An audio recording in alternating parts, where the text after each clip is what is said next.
السلام علیکم، کیسے ہیں آپ سب؟ امید ہے آپ سب لوگ خیریت سے ہوں گے۔ تو آج ہم آب حیات کی ایپیسوڈ 3 سٹارٹ کریں گے۔ گرینڈ حیات ہوٹل کا ہال روم اس وقت اسکرپس نیشنل اسپیلنگز بی کے 92ویں مقابلے کے فائنل میں پہنچنے والے فریقین سمیت دیگر شرکاء، ان کے والدین، بہن بھائیوں اور اس مقابلے کو دیکھنے کے لیے موجود لوگوں سے کھچا کھچ بھرا ہونے کے باوجود ایسا خاموش تھا کہ سوئی گرنے کی آواز بھی سنی جا سکے۔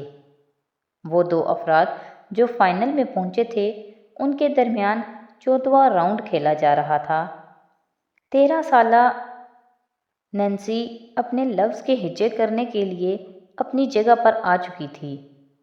پچھلے 92 سالوں سے اس ہال روم میں دنیا کے بیسٹ اسپیلرز کی تاج پوشی ہو رہی تھی۔ امریکہ کے مختلف ریاستوں کے علاوہ دنیا کے بہت سارے ممالک میں اسپیلنگ بی کے مقامی مقابلے جیت کر آنے والے 15 سال سے کم عمر کے بچے اس آخری راؤنڈ کو جیتنے کے لیے سر دھڑ کی بازی لگائے ہوئے تھے۔ ایسی ہی ایک بازی کے شرکاء آج بھی اسٹیج پر موجود تھے۔ نینسی نے رکی ہوئی سانس کے ساتھ سیسیفرس پروناؤنسر کا لفظ سنا۔ اس نے پروناؤنسر کو لفظ دہرانے کے لیے کہا، پھر اس نے اس لفظ کو خود دہرایا۔ وہ چیمپئن شپ ورڈز میں سے ایک تھا، لیکن فوری طور پر اسے وہ یاد نہیں آ سکا۔ بہرحال اس کی ساؤنڈ سے وہ اسے بہت مشکل نہیں لگا تھا، اور اگر سننے میں اتنا مشکل نہیں تھا تو اس کا مطلب تھا وہ ترکی لفظ ہو سکتا تھا۔ 9 سالہ دوسرا فائنلسٹ اپنی کرسی پر بیٹھے، گلے میں لٹکے اپنے نمبر کارڈ کے پیچھے انگلی سے اس لفظ کی ہجے کرنے میں لگا ہوا تھا۔ وہ اس کا لفظ نہیں تھا، لیکن وہاں بیٹھا ہر بچہ ہی لاشعوری طور پر اس وقت یہی کرنے میں مصروف تھا جو مقابلے سے آؤٹ ہو چکا تھا۔ نینسی کا ریگولر ٹائم ختم ہو چکا تھا۔ اس نے رک رک کر لفظ کے ہجے کرنا شروع کیے، ایس اے ایس ایس۔ وہ پہلے 4 حروف بنانے کے بعد ایک لمحے کے لیے رکی۔ زیر لب اس نے باقی 5 حروف دہرائے، پھر دوبارہ بولنا شروع کیا، اے ایف آر۔ وہ ایک بار پھر رکی۔ دوسرے فائنلسٹ نے بیٹھے بیٹھے زیر لب آخری 2 لفظ کو دہرایا، یو ایس۔ مائک کے سامنے کھڑی نینسی نے بھی بالکل اسی وقت میں یہی 2 لفظ بولے، اور پھر بے یقینی سے اس گھنٹی کو بجتے سنا جو اسپیلنگ کے غلط ہونے پر بجتی تھی۔ شوق صرف اس کے چہرے پر نہیں تھا، اس دوسرے فائنلسٹ کے چہرے پر بھی تھا۔ پروناؤنسر اب اس لفظ کے درست اسپیلنگ سیسیفرس دہرا رہا تھا۔ نینسی نے بے اختیار اپنی آنکھیں بند کیں۔ آخری لیٹر سے پہلے اے ہی ہونا چاہیے تھا۔ میں نے یو کیا سوچ کے کہہ دیا؟ اس نے خود کو کوسا۔ تقریباً فک رنگت کے ساتھ فینسی گراہم نے مقابلے کے شرکاء کے لیے رکھی ہوئی کرسیوں کی طرف چلنا شروع کر دیا۔ ہال تالیوں سے گونج رہا تھا۔ یہ ممکنہ رنرز اپ کو کھڑے ہو کر دی جانے والی داد و تحسین تھی۔ 9 سالہ دوسرا فائنل میں پہنچنے والا بھی اس کے لیے کھڑا تالیاں بجا رہا تھا۔ نینسی کے قریب پہنچنے پر اس نے آگے بڑھ کر اس سے ہاتھ ملایا۔ نینسی نے ایک مدھم مسکراہٹ کے ساتھ اس کا جواب دیا اور اپنی سیٹ سنبھال لی۔ ہال میں موجود لوگ دوبارہ اپنی نشستیں سنبھال چکے تھے، اور دوسرا فائنلسٹ مائک کے سامنے اپنی جگہ پر آ چکا تھا۔ نینسی اسے دیکھ رہی تھی۔ اسے ایک مہم سی امید تھی کہ اگر وہ بھی اپنے لفظ کے غلط ہجے کرتا تو وہ ایک بار پھر اپنے فائنل راؤنڈ میں واپس آ جاتی ہے۔ That was a catch 22۔ اس سے اس نے ہاتھ ملاتے ہوئے کہا تھا۔ وہ اندازہ نہیں لگا سکی وہ اس کے لیے کہہ رہا تھا یا وہ اس لفظ کو واقعی اپنے لیے بھی کیچ 22 ہی سمجھ رہا تھا۔ وہ چاہتی تھی ایسا ہوتا، ہر کوئی چاہتا۔ سینٹر اسٹیج پر اب وہ 9 سالہ فائنلسٹ تھا۔ اپنی اسی شرارتی مسکراہٹ اور گہری سیاہ چمکتی آنکھوں کے ساتھ اس نے اسٹیج سے نیچے بیٹھے چیف پروناؤنسر کو دیکھتے ہوئے سر ہلایا۔ جوناتھن جواباً مسکرایا تھا، اور صرف جوناتھن ہی نہیں، وہاں سب کے لبوں پر ایسی ہی مسکراہٹ تھی۔ وہ 9 سالہ فائنلسٹ اس چیمپئن شپ کو دیکھنے والے حاضرین کا سویٹ ہارٹ تھا۔ اس کے چہرے پر بلا کی معصومیت تھی، چمکتی ہوئی تقریباً گول آنکھیں جو کسی کارٹون کریکٹر کی طرح پرجوش اور جاندار تھیں، اور تقریباً گلابی ہونٹ جن پر وہ وقتاً فوقتاً زبان پھیرتا رہا تھا، اور جن پر آنے والا ذرا سا خم بہت سے لوگوں کو بلا وجہ مسکرانے پر مجبور کر رہا تھا۔ وہ معصوم فتنہ تھا، یہ صرف اس کے والدین جانتے تھے، جو دوسرے بچوں کے والدین کے ساتھ اسٹیج کی بائیں طرف پہلی رو میں اپنی بیٹی کے ساتھ بیٹھے ہوئے تھے۔ وہاں بیٹھے دوسرے فائنلسٹ کے والدین کے برعکس وہ بے حد پرسکون تھے۔ ان کے چہرے پر اب بھی کوئی ٹینشن نہیں تھی۔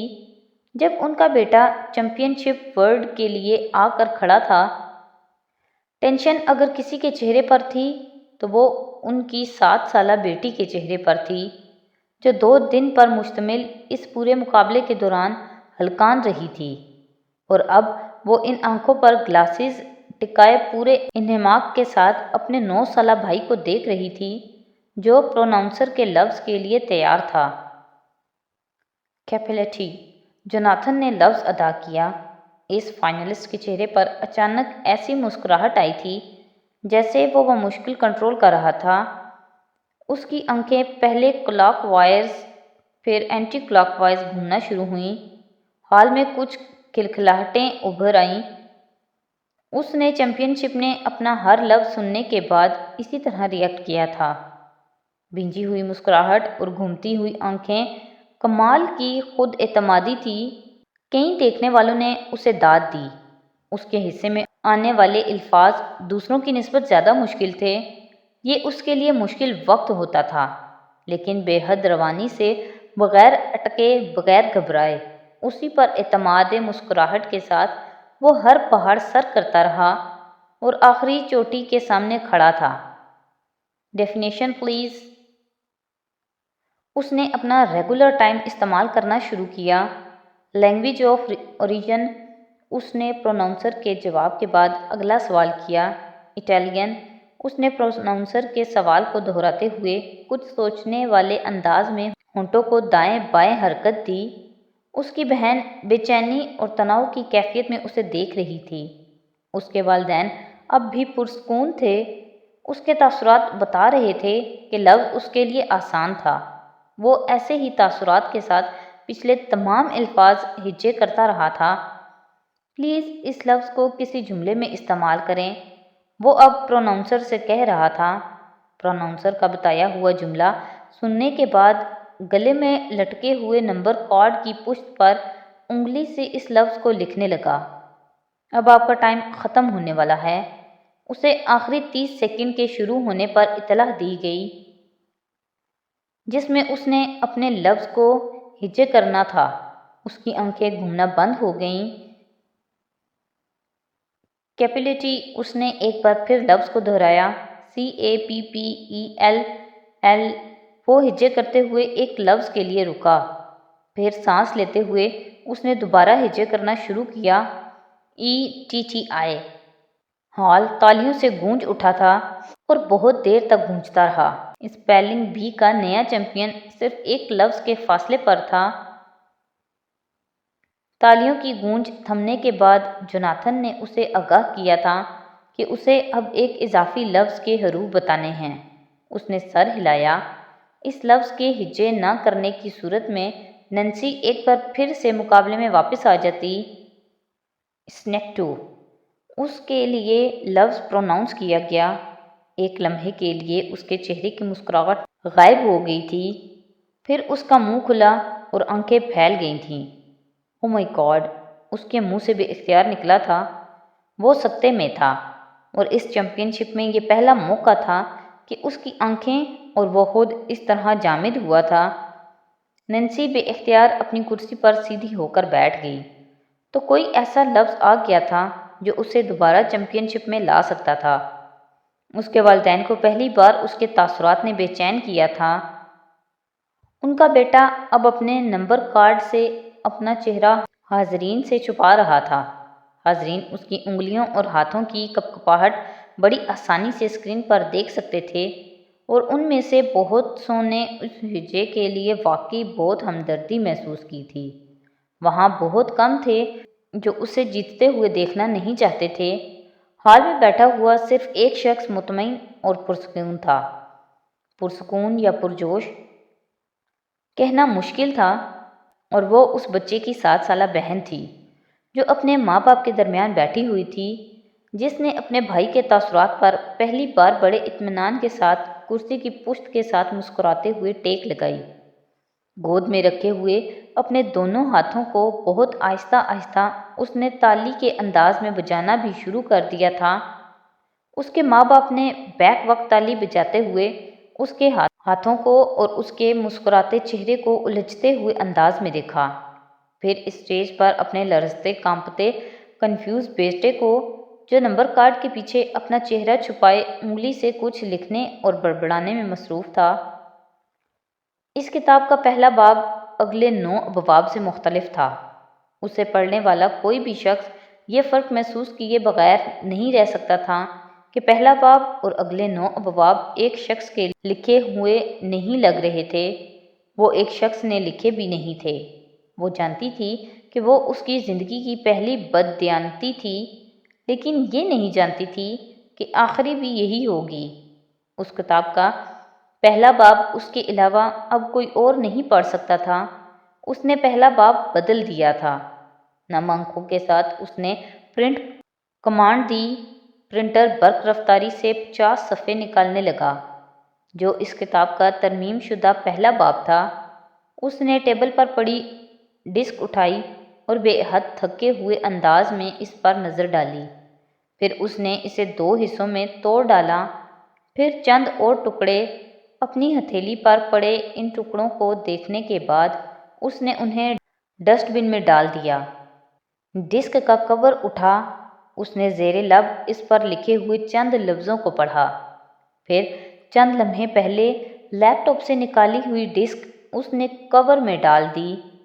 پرنٹر تب تک اپنا کام مکمل کر چکا تھا۔ اس نے ٹرے میں سے ان صفحات کو نکال لیا۔ بڑی احتیاط کے ساتھ انہیں ایک فائل میں رکھ کر اس نے انہیں دوسری فائلز کورز کے ساتھ رکھ دیا، جن میں اس کتاب کے باقی 9 ابواب تھے۔ ایک گہرا سانس لیتے ہوئے کھڑی ہوئی۔ کھڑے ہو کر اس نے آخری نظر اس لیپ ٹاپ کی مدھم پڑتی اسکرین پر ڈالی۔ اسکرین تاریک ہونے سے پہلے اس پر ایک تحریر ابھری تھی، "ول بی ویٹنگ"۔ اس کی آنکھوں میں ٹھہری نمی ایک دم جھلک پڑی تھی۔ اسکرین اب تاریک ہو گئی۔ اس نے پلٹ کر ایک نظر کمرے کو دیکھا، پھر بیڈ کی طرف چلی آئی۔ ایک عجیب سی تھکن اس کے وجود پر چھانے لگی تھی۔ تو آج کی ایپیسوڈ یہیں پہ ختم کرتے ہیں۔ نیکسٹ ایپیسوڈ کے ساتھ کل پھر حاضر ہوں گے۔ تو اگر آپ کو میری ویڈیوز اچھی لگ رہی ہیں تو پلیز میری ویڈیوز کو لائک کریں، میرے چینل کو سبسکرائب کریں اور اپنے فیملی اور فرینڈ کے ساتھ شیئر کریں۔ بہت شکریہ۔